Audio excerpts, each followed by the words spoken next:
Hey everybody, it's Party Elite with another episode of Total Breakdown. We've got a marvelous battle today between the Wood Elves of Njage and the Bretonnian forces led by Xiphos. This is a very competitive battle from the hilariously named Slan Slam tournament. Both it and the Princess Pittance tournaments are organized at the Discord link I've provided in the description down below, so make sure you join in if you want to be part of a fantastic competitive scene. We begin, as always, with talk of composition and deployment, and as you can see, both armies here making great use of the terrain on the battlefield. Let's start with the Wood Elves. As you can see, we have a Glade Lord in charge atop a horse, alongside a Spellslinger of Shadows atop a horse as well. The front line consists of these two units of Dryads and these War Dancers on either flank, and right behind them, these Glade Guard with Starfire Shafts will provide some decent range support. Those guys are protected by the two units of War Dancers with Asteroid Spear, and then all the way at the back, we have some Wild Riders as well, and these guys can serve a few purposes. For example, if any large units come bounding through chasing after the range support, the Wild Riders can push in to intercept and make sure these guys are safe. Alternatively, of course, they can push in for flanking maneuvers of their own, and finally, if a large unit from the enemy comes in, notices the spears, and decides to pull back, the Wild Riders can chase after them, pin them in place, allowing the Asteroid Spear to give chase as well, and finish that unit off nice and early.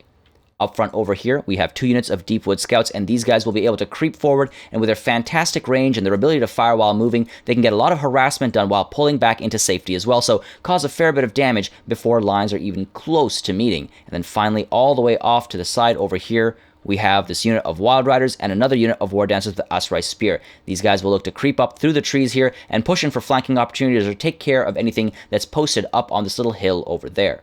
Now, the Bretonnians on the other side of the field, as you can see, have a very, very wide layout. A Bretonnian Lord up in the air is in charge alongside a Damsel of Life on foot.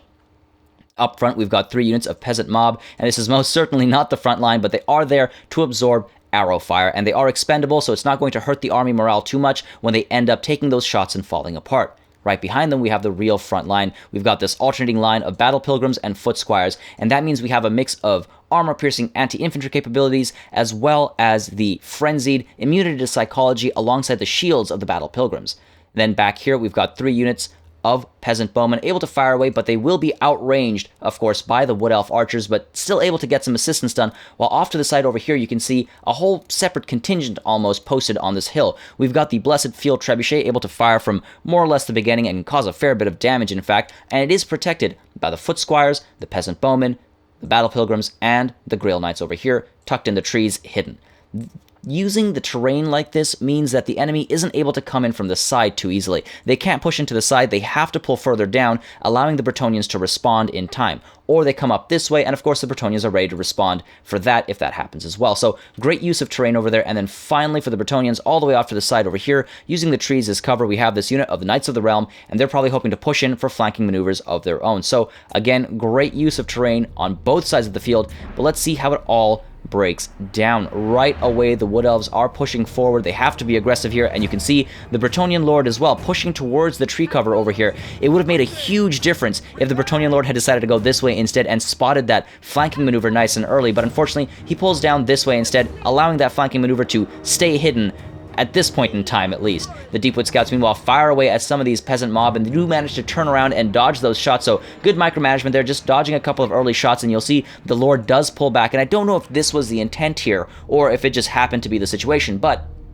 the Spellslinger of Shadows is sent forth at this point as that Bretonnian Lord pulls back, and this might be in response to make sure that he doesn't continue that way and discover that flanking opportunity, hoping that the Spellslinger of Shadows gets spotted and the Bretonnian Lord gets tempted to chase after her and just shut her down. And you'll see that's more or less what happens. The Spellslinger of Shadows becomes visible and the Lord comes back chasing after her. So great movement there if that's what the intent was. The Deepwood Scouts though continue to push forward as well, and they look to fire away at some of the Peasant Bowmen, hoping to take care of enemy range support as early as possible. And you'll see over there the Spellslinger almost used, I think, Melkot's Mystifying Miasma on the Foot Squires, then deciding to pull back as those shots come in, but they are hitting the Deepwood Scouts, so she is still safe. Of course, the Lord as well pushing forward, trying to see what he can dive into, what he can cause some damage to, but has to be careful for any other range support that might be hidden in the trees over here. And you'll see the Blessed Field Trebuchet as well, looking to get some shots in, trying to get some damage done to the Deepwood Scouts as well, while they are in turn firing away at the Foot Squires, hoping to take care of these guys as they are a pretty threatening unit. The Lord, again, just looking for an opportunity, looking for an avenue to to enter, to dive in and cause a fair bit of damage. And you can see all the way at the back that Blessed Field Trebuchet gets some shots in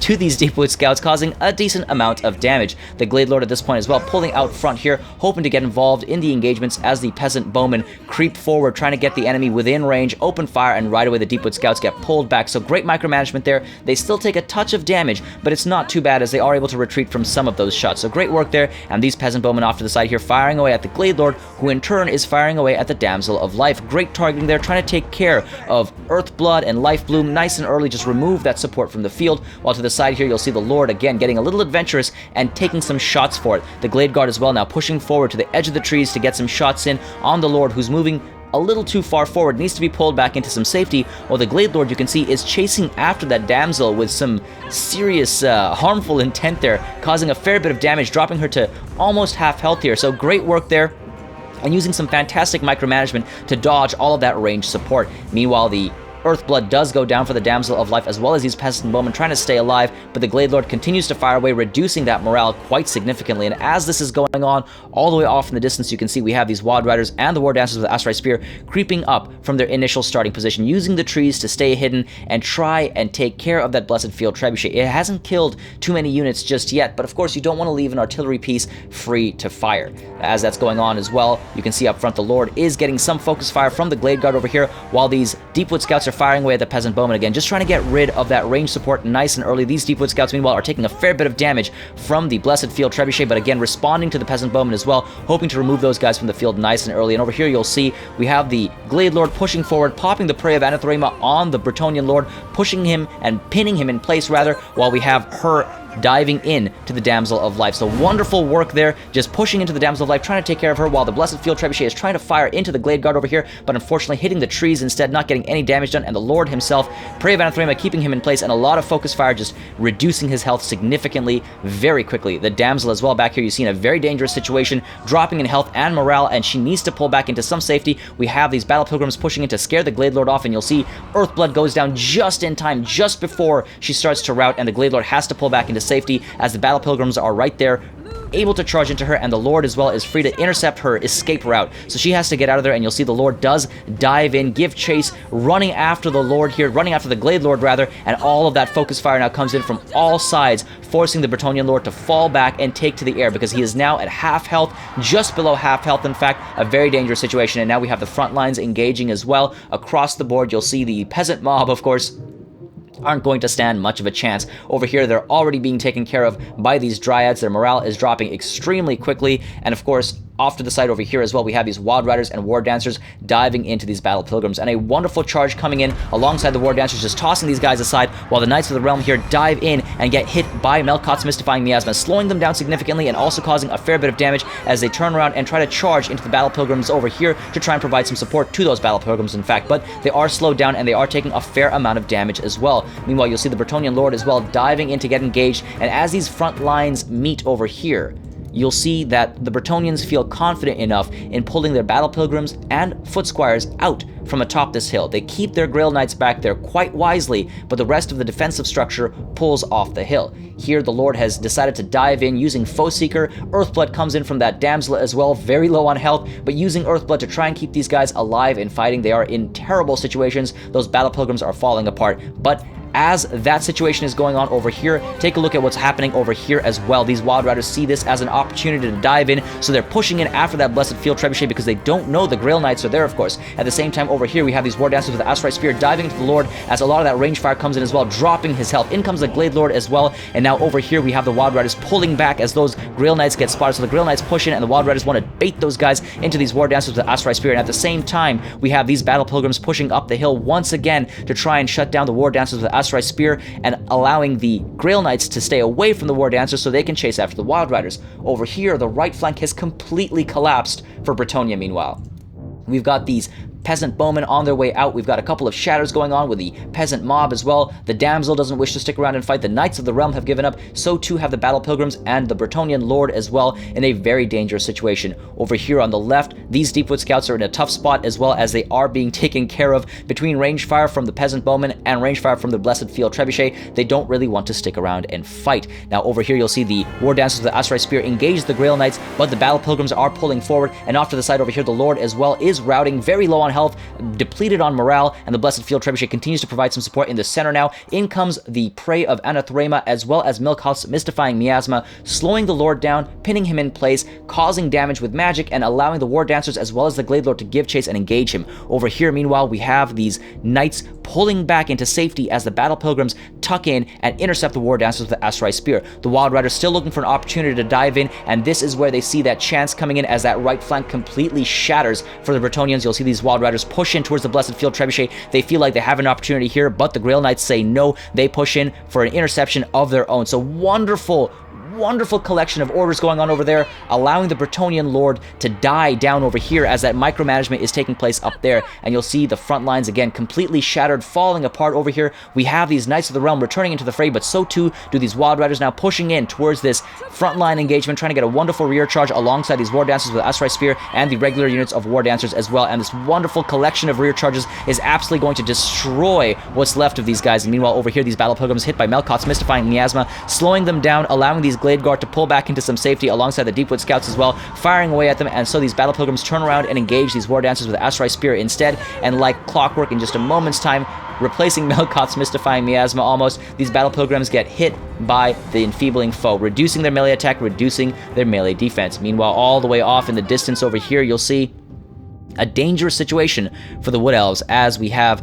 these Battle Pilgrims giving chase to the War Dancers with Asteroid Spear, and the Wild Riders basically obliterated by the Grail Knights. So wonderfully done by the Bretonnians up here, and that Blessed Field Trebuchet continues to fire away. So the Spellsinger of Shadows, in fact, sent up there to try and take care of that Blessed Field Trebuchet, while the front of the Bretonnians completely collapses. We've got the Glade Lord involved in the center now as well, and you can see a couple of more routes coming in. Some of those routes are going to turn to shatters if that pressure continues on. That enfeebling foe is a wonderful spell, taking care of those Battle Pilgrims, forcing them to give up quite quickly. Over here, you'll see the Spellsinger trying to intercept this Blessed Field Trebuchet, but those Knights decide that that is not going to be the end of that Blessed Field Trebuchet unit, so they push in, chasing after the Spellsinger here, and she needs to get out of there as quickly as possible. So you'll see she turns around, leaves, and the Grail Knights are giving hot pursuit, but right away using Melkoth's Mystifying Miasma, slowing the Grail Knights down, giving her an opportunity to escape. So wonderful use of magic once again, and all the way at the back now, these War Dancers here are poking out, trying to chase after that Blessed Field Trebuchet that continues to get some damage done, just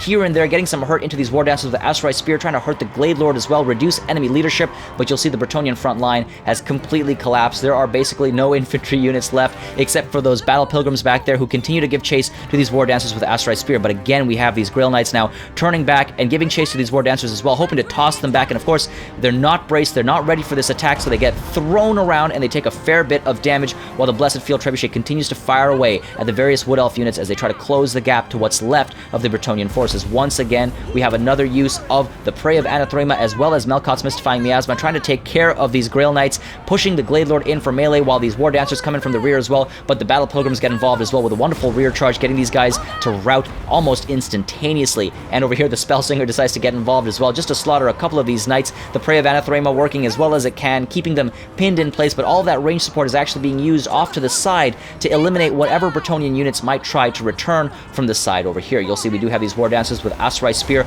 alongside the Deepwood Scouts, so pushing into melee. These Grail Knights get hit by the enfeebling foe, reducing their abilities to fight, and the Spellsinger now pulling off into some safety, doesn't want to get too badly hurt. Of course, wants to stay alive in case magic stays relevant for the rest of this battle. Back here, these War Dancers finally manage to push into the rear of the Blessed Field Trebuchet, and after getting 69 kills, the Blessed Field Trebuchet is finally being shut down. So wonderful job protecting that Field Trebuchet, but unfortunately, ultimately, the Wood Elves just outmaneuvered the Bretonnians, killed the Bretonnian Lord very early on, and absolutely devastated their will to fight and their ability to stay alive. A Pyrrhic victory for the Wood Elves.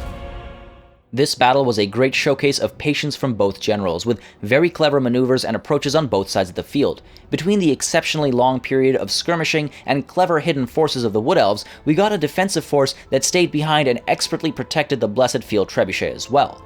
Rushing the Glade Lord in to remove the Damsel of Life, albeit temporarily, was a bold move, and baiting the Bretonnian Lord into danger zones was excellent. Both generals led fantastically, and there was some great nuanced play on display. And even though the Blessed Field Trebuchet only got 69 kills against the thin, meandering lines of the Wood Elves, the unit lasted till the death, and one must give kudos for the work done there.